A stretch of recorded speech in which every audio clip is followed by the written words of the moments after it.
Dear students, welcome to the class. അപ്പോൾ കഴിഞ്ഞ ക്ലാസ്സിൽ നമ്മൾ ഒബ്ജക്റ്റീവ്സ് ഓഫ് ഫിനാൻഷ്യൽ മാനേജ്മെൻ്റ് ആയിരുന്നു ഡിസ്കസ് ചെയ്തത്. അപ്പോൾ 3 ഒബ്ജക്റ്റീവ്സാണ്: profit maximization, wealth maximization, value maximization. കൂടാതെ നോൺ ഫിനാൻഷ്യൽ ഒബ്ജക്റ്റീവ്സ് എന്ന് പറഞ്ഞ് നമ്മൾ അങ്ങനെയും പഠിച്ചു ഒരു 4 എണ്ണം. ഇന്ന് നമ്മൾ ഡിസ്കസ് ചെയ്യുന്നത് scope of financial management. Scope, financial മാനേജ്മെൻറ്റിൻ്റെ സ്കോപ്പ്, എപ്പോഴൊക്കെയാണ് ഫിനാൻഷ്യൽ മാനേജ്മെൻറ്റ് വന്നത്, അല്ലെങ്കിൽ എവിടെ നിന്നാണ് ഫിനാൻഷ്യൽ മാനേജ്മെൻറ്റ് രൂപം കൊണ്ടത്, അതൊക്കെയാണ് നമ്മൾ സ്കോപ്പിൽ മീൻ ചെയ്യുന്നത്. അപ്പം 3 ഗ്രൂപ്പുകളായിട്ടാണ് തിരിച്ചിരിക്കുന്നത്: traditional approach, transitional approach, modern approach. അതിൽ ഫസ്റ്റ് ട്രഡീഷണൽ അപ്രോച്ച്.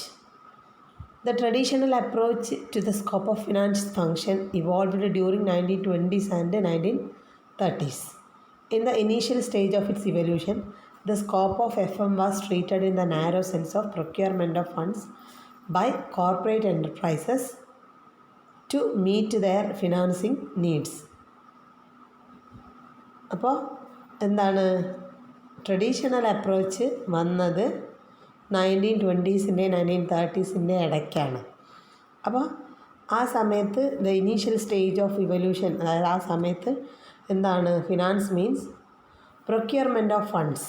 നമ്മൾ എങ്ങനെ ഫണ്ട് പ്രൊക്യൂർ ചെയ്യുന്നു to meet their financing needs. അവരുടെ ഫിനാൻസിങ് നീഡ്സ് മീറ്റ് ചെയ്യാൻ വേണ്ടി എങ്ങനെ ഫണ്ട് ഉണ്ടാക്കുന്നു എന്നുള്ളത് മാത്രമായിരുന്നു എഫ് എമ്മിൽ ഇത് ചെയ്യുന്നത്. ആ ഒരു രീതിയിലായിരുന്നു എഫ് എമ്മിനെ കണ്ടിരുന്നത്. This approach covered 3 interrelated aspects of raising and administering resource outside. അപ്പോൾ ഏതൊക്കെയാണെന്ന് വെച്ചാൽ financial institutions and capital market. അപ്പോൾ നിങ്ങൾക്കറിയാം, നമ്മൾ മണി മാർക്കറ്റ്, ക്യാപിറ്റൽ മാർക്കറ്റ് ഇതൊക്കെ നിങ്ങൾ പഠിച്ചതാണ്. അപ്പോൾ അതൊക്കെയാണ് ഇതിൽ വരുന്നത്. അപ്പോൾ ഇതൊക്കെയായിരുന്നു പണ്ട് ഉണ്ടായിരുന്നത്. ദെൻ ഫിനാൻഷ്യൽ ഇൻസ്ട്രുമെൻറ്റ്സ്, പിന്നെ നമ്മൾ ഫിനാൻസിലേക്ക് കൺവേർട്ട് ചെയ്യാൻ പറ്റുന്ന ഇൻസ്ട്രുമെൻറ്റ്സായി. നമ്മൾ money at call and short notice, FDR എന്നൊക്കെ പറഞ്ഞ് കുറേ ഷെയർ, റെസീപ്റ്റ്, FDR ഇങ്ങനത്തെ കുറേ ഇൻസ്ട്രുമെൻറ്റ്സ് വന്നു. Then legal aspect of racing finance, നിയമപരമായിട്ട് നമുക്ക് എന്ത് ചെയ്യാൻ പറ്റുന്ന റേസ് ചെയ്യാൻ പറ്റുന്നത്. ഇതൊക്കെയാണ് ഇതിൽ ഫസ്റ്റ് ട്രഡീഷണൽ, പണ്ട് FM എന്നുള്ള രീതിയിൽ പറഞ്ഞിരുന്നത്. Next transitional approach. This approach began around the early 40s and continued through the early 50s. In the transitional approach, greater emphasis was being placed on the day-to-day problems faced by financial manager in the areas of fund analysis, planning and control. അപ്പോൾ രണ്ടാമത്തെ approach transitional approach എന്ന് പറഞ്ഞാൽ എന്തായിരുന്നു? Early 40s പിന്നെ early 50s വരെ, 20s തുടങ്ങി 30s വരെ traditional ആണെങ്കിൽ 40s മുതൽ 50s വരെ എന്തായിരുന്നു? ട്രാൻസിഷണൽ, അതായത് മാറ്റം വരുന്നത് എന്നുള്ള മീനിങ്. അപ്പോൾ ഈ ഒരു ഇതിൽ പറയുന്നത് എന്താണ്? Placed on the day to day problems faced by financial managers.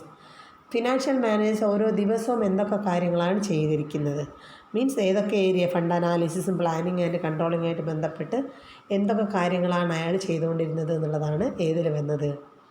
Transitional അപ്രോച്ചിൽ finance function ചെയ്തുകൊണ്ടിരുന്നത്.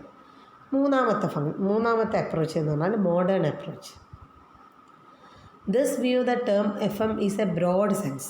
According to this approach, the finance function covers both acquisition of funds as well as their allocation. അപ്പോൾ ഇപ്പോൾ ഉള്ള നിലവിലുള്ള നമ്മൾ modern concept പ്രകാരം എന്താണ് FM?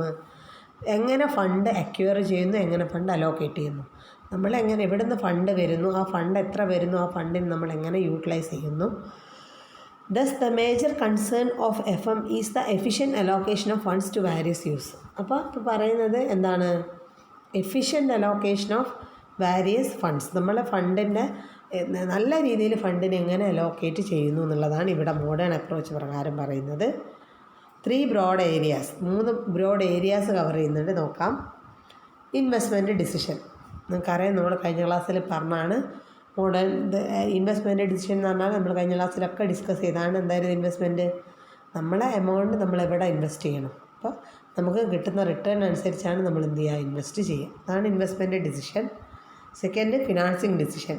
ആ investment നമ്മൾ ഇൻവെസ്റ്റ് ചെയ്യുമ്പോൾ ഇൻവെസ്റ്റ്മെൻറ്റ് നമ്മളൊരു ബിസിനസ് മെഷീനറി വാങ്ങാൻ തീരുമാനിക്കുമ്പോൾ ആ മെഷീനറിക്ക് വേണ്ട എമൗണ്ട് പണം നമ്മൾ എവിടെ നിന്ന് റേസ് ചെയ്യും. അതാണ് സെക്കൻഡ് വൺ ഫിനാൻസിങ് ഡിസിഷനിൽ. Then third one dividend decision.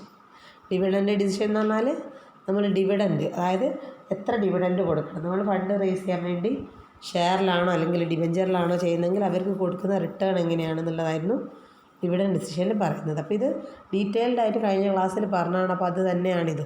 അപ്പോൾ ഇതാണ് എന്ത് സ്കോപ്പ് ഓഫ് FM പറയുന്നത്.